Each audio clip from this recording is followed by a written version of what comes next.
Now we come to Chapter 3, Module 6. In this module, we shall study Fredholm integral equation of second kind with square integrable kernel. We shall see that a square integrable kernel can be associated with degenerate kernel, so that the theory of Fredholm alternative can be applied in case of integral equation with square integrable kernel. Now we consider the Fredholm integral equation of second kind given by equation 3.87, where the kernel kxt and the forcing function fx are square integrable in the square AB cross AB and in the interval AB respectively. Now, what is a square integrable function? The functions kxt and fx are square integrable in the square AB cross AB and in the interval AB respectively, imply that integral a to b mod kxt square dx, this is finite for all t in the closed interval AB.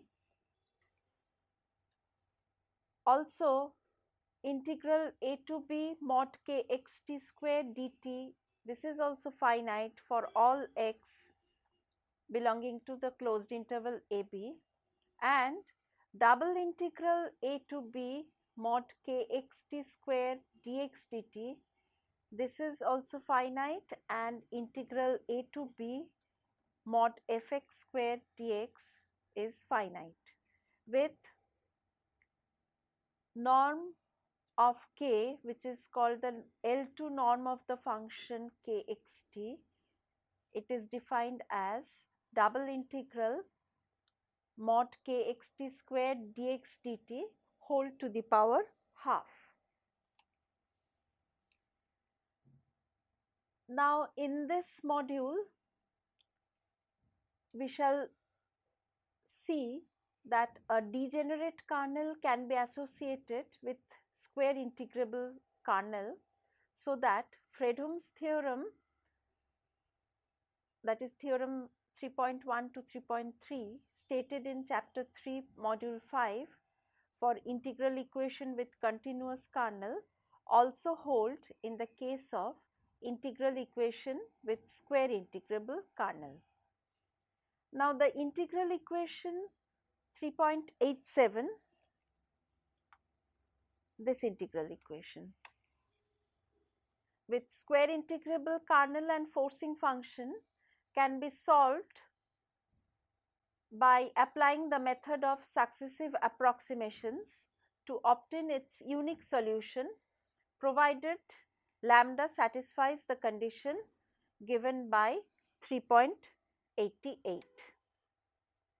This condition has been derived in the previous module, that is chapter 3 module 5, while obtaining the Neumann series solution for Fredholm integral equation of second kind with continuous kernel and forcing function. It is important to note here that in case of Fredholm integral equation of second kind with square integrable kernel and forcing function, the unique solution can be obtained even if either or both endpoints of the interval AB in which the integral equation is defined are infinite, provided the condition 3.88 is satisfied. Next, we consider few examples of square integrable kernel. In example 1, show that the integral equation phi x equal to fx plus lambda integral 0 to 1 t into minimum of x and t phi t dt, x lying in the range 0 to 1, has unique solution if mod lambda satisfies the condition mod lambda less than 3 root 5 by 2. Now, the kernel of this integral equation is t multiplied by minimum of x and t. So, we break the interval 0 to 1 of the integral in this given integral equation as 0 to x plus x to 1. In the integral 0 to x, minimum between x and t is t. So, for t less than x, kernel kxt equal to t square, and from integral x to 1, t is greater than x, so that minimum of x and t is x. So, kernel kxt is equal to xt for x less than equal to t. Now, the unique solution of this integral equation will exist if the condition 3.88, that is mod lambda into norm of k2 is less than 1. So, we find the norm of k2. This is given by norm of k2 square is double integral mod kxt square dt dx. We break the t integral, that is inner integral, into 0 to x and x to 1,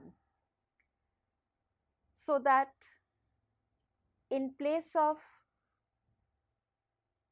the integral 0 to x, we replace this kxt square by t square, and in the second integral where t is greater than x, we replace the kernel kxt by xt, so that this can be simplified to obtain norm of k2 equal to 2 by 3 root 5.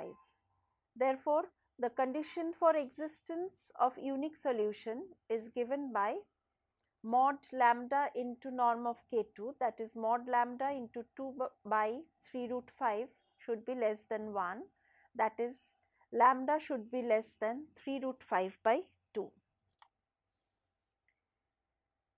Again, we come to example 2. Verify that the integral equation phi x minus lambda integral 0 to 1 minus maximum of x and t into phi t dt equal to fx, x lying in the interval 0 to 1, in which fx is a square integrable function, and this integral equation has unique solution if mod lambda is less than root over 6. Here also we break this integral 0 to 1 as 0 to x and x to 1, and we see that the kernel kxt, which is given by 1 minus maximum of x and t, is equal to 1 minus x for t less than x and 1 minus t for x less than equal to t. So, in this case, the solution, that is the unique solution, will exist if mod lambda into norm k2 is less than 1. Now, we calculate norm of k2. Like in previous example, we calculate this norm of k2 as, that is norm of k2 square as 1/6, so that norm of k2 is equal to 1 by 6. Therefore, the condition for existence of unique solution is given by mod lambda into norm of k2 is less than 1. So, that is mod lambda into 1 by root over 6 less than 1, which gives mod lambda less than root over 6. Now, we will mention some important notions regarding the square integrable functions. Here we consider the space omega of all continuous square integrable complex valued function gx of real variable x defined in the finite interval AB. First we come to observation given by remark 1. If phi x and psi x are two functions in omega, then their inner product is defined by integral a to b phi x into psi bar x dx, and this is denoted by first bracket phi psi first bracket closed as given in equation 3.89, and bar as before denotes the complex conjugate. We now mention few properties of inner product. First property is that inner product of phi and psi is equal to inner product of psi and phi bar, that is complex conjugate. Second property is the linearity property as given in number 2. Third property is that if lambda is any complex constant, then inner product of lambda phi and psi is equal to lambda into inner product of phi and psi, and also phi and lambda psi, their inner product is equal to lambda bar into inner product of phi and psi. Fourth property is that inner product of phi and phi is greater than equal to 0, and it is equal to 0 if and only if phi is equal to 0. Number 5 is that inner product of phi and psi, if it is equal to 0, then we say that the functions phi and psi are orthogonal to one another. The sixth property is that the positive number norm of phi, that is equal to square root of inner product of phi and phi, and this is called the norm of phi. Seventh property is that the mod of inner product of phi and psi is less than equal to norm of phi into norm of psi, and this is Schwarz inequality. And eighth property is the triangle inequality. Next we come to observation 2, that is given in remark 2. A set of functions phi I ranges from infinity, is said to be orthonormal set if the inner product of phi I and phi j equal to delta ij as given by equation 3.90, where delta ij is the Kronecker delta.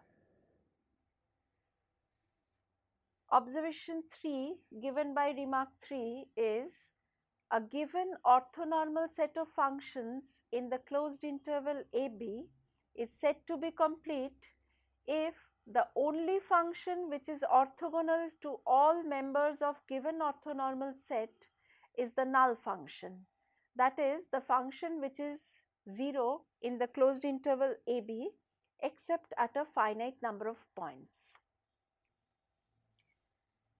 Now we come to the fourth observation, which is given as remark 4. Every square integrable function phi belonging to omega can be expanded in Fourier series in terms of complete orthonormal set phi n x of functions given by phi x equal to summation n equal to 1 to infinity Cn phi n x as given in equation 3.91, where the Fourier coefficients Cn's are given by Cn equal to inner product of phi and phi n, that is equal to integral a to b phi x into phi n bar x dx as given in equation 3.92. Next we come to observation 5, which is given by remark 5. If capital K is an integral operator defined by capital K phi x equal to integral a to b kx t phi t dt, then its adjoint operator K star is defined by K star phi x equal to integral a to b k tx bar into phi t dt as given by equation 3.93. Moreover, if K star equal to K, then we call the operator capital K as self-adjoint. Next we come to theorem 3.4. Here we have to prove that inner product of K phi and psi is equal to inner product of phi K star psi. For proof, we start with the left hand side, that is the inner product of K phi and psi, and that is equal to, according to definition of inner product, integral a to b k phi t psi bar t dt, and that is equal to, we in this place we expand k phi t and write double integral a to b psi bar t dt integral a to b k ts phi s ds. Now we interchange the order of integration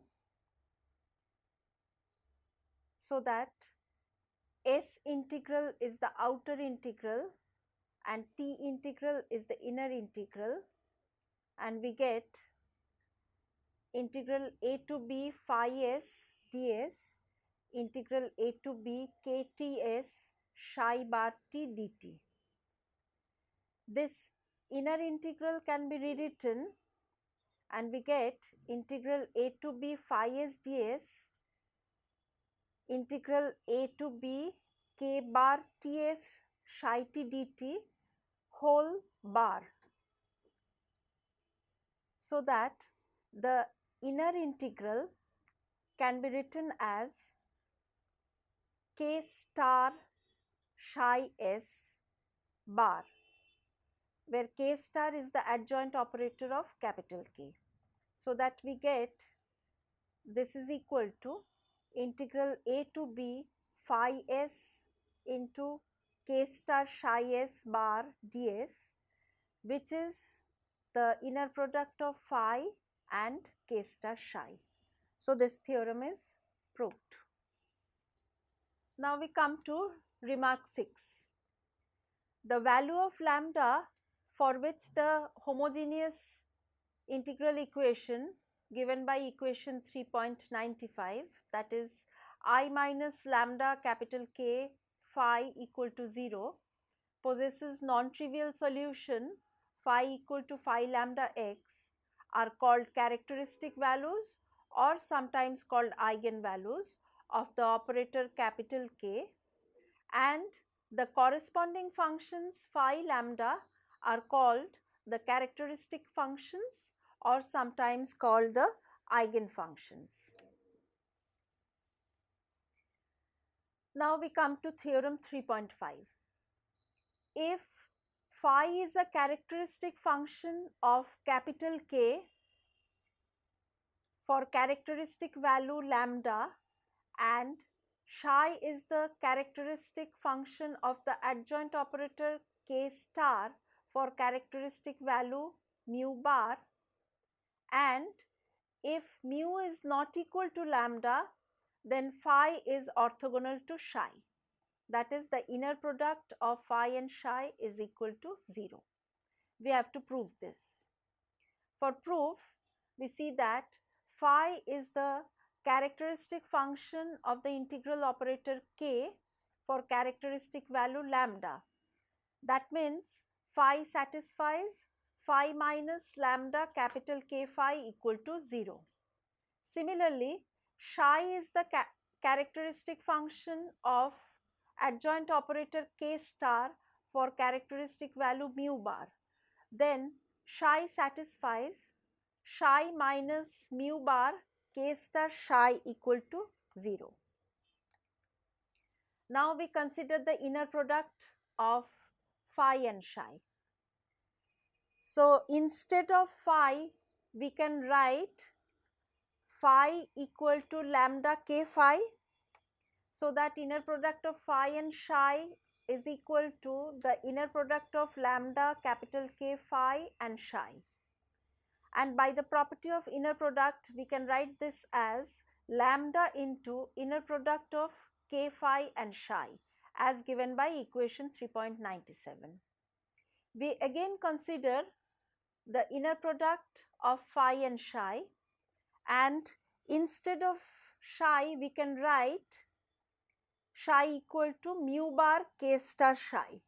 So that inner product of phi and psi is equal to inner product of phi and mu bar K star psi, and by property of inner product, if I take out mu bar, then we get mu into inner product of K phi and psi as given by equation 3.98. Now we multiply equation 3.97 by mu and equation 3.98 by lambda, and we take the difference to get lambda minus mu into inner product of phi and psi equal to 0.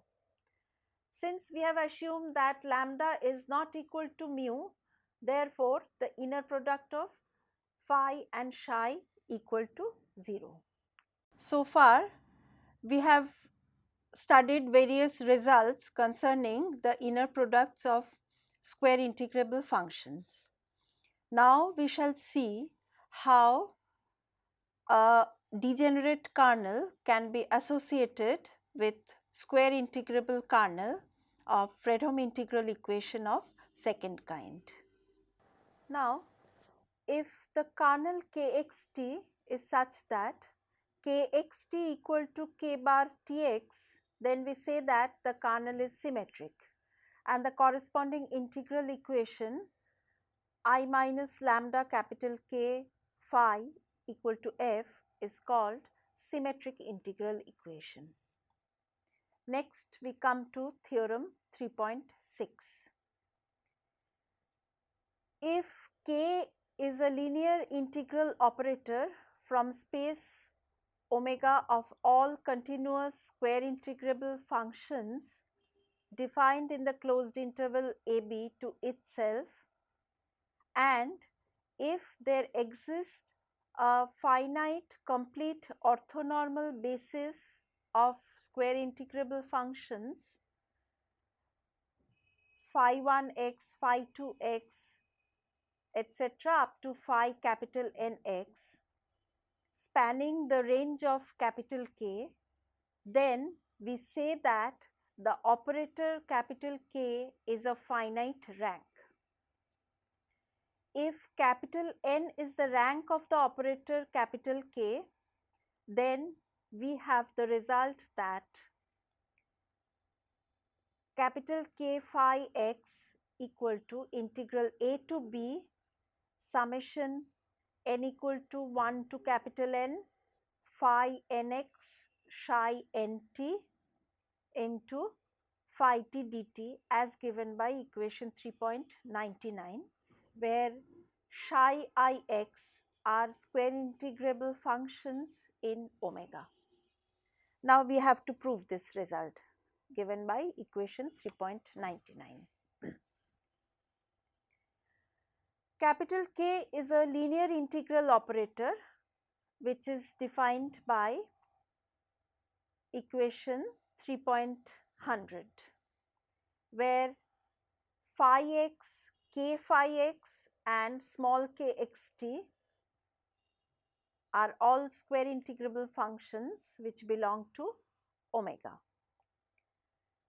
Also, since the orthonormal basis functions phi I equal to 1 to capital N, span the range of capital K, so we can expand the square integrable function k phi x as summation n equal to 1 to capital N inner product of k phi n into phi nx as given by equation 3.101. Now, if I expand this inner product and write it in integral form, this capital K phi x is equal to summation small n equal to 1 to capital N integral a to b k phi u into phi n u bar du into phi nx. Again, we expand this integral operator capital K operating over phi u, so that we get k phi x equal to summation n equal to 1 to n integral a to b k u t phi t dt into phi bar n u du into phi nx. This can be rearranged so that we get k phi x equal to integral a to b,